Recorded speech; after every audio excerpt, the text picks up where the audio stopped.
In the days of King Ahasuerus, who ruled over 127 provinces from India to Ethiopia, the king held a grand feast in Shushan the palace.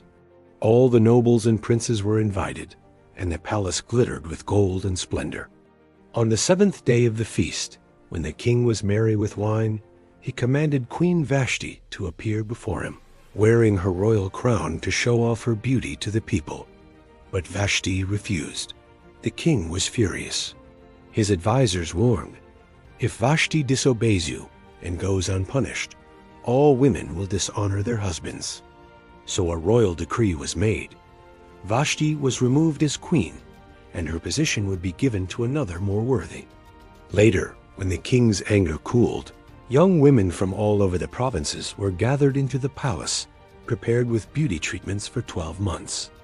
Among them was a Jewish girl named Hadassah, also called Esther. She was an orphan raised by her cousin Mordecai.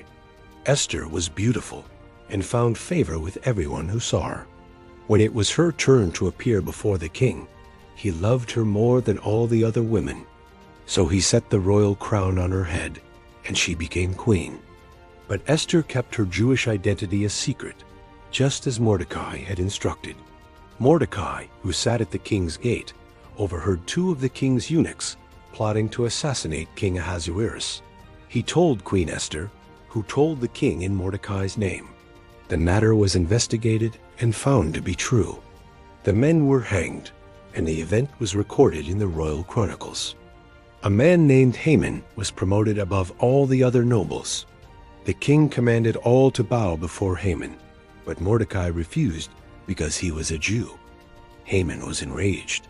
Learning Mordecai's people were Jews, he devised a plan not just to kill Mordecai, but to destroy all the Jews in the empire. He cast lots to choose a date. Then he persuaded the king to issue a decree. On the 13th day of the 12th month, all Jews young and old, women and children, were to be annihilated. When Mordecai heard of the decree, he tore his clothes and sat in sackcloth and ashes. He urged Esther to go to the king and plead for her people. At first, Esther hesitated. Approaching the king uninvited could mean death. But Mordecai told her, "Who knows whether you have come to the kingdom for such a time as this?" Esther agreed. She sent word, "Fast for me 3 days. I will go to the king, and if I perish, I perish." On the 3rd day, Esther dressed in royal robes and stood in the inner court.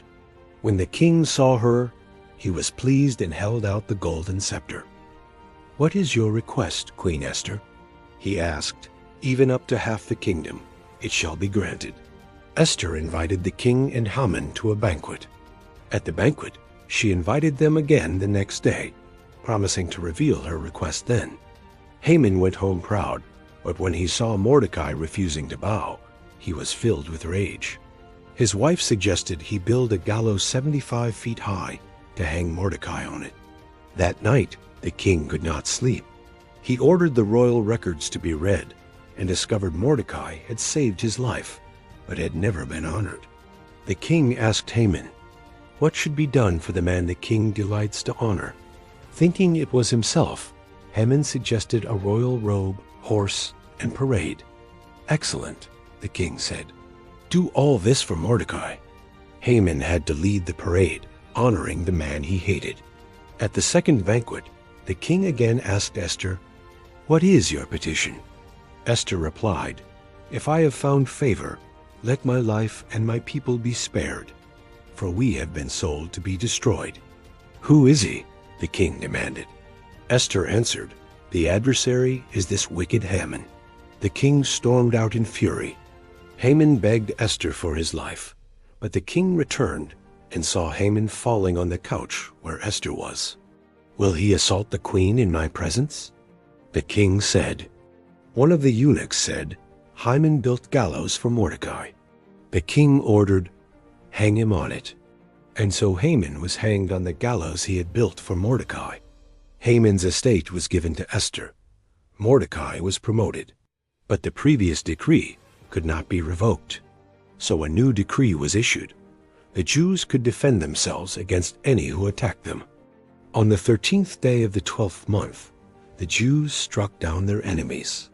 They celebrated their deliverance with joy and feasting. This celebration became the annual feast of Purim. Mordecai became second in rank to King Ahasuerus, honored among the Jews, and known for seeking the welfare of his people and speaking peace to his descendants.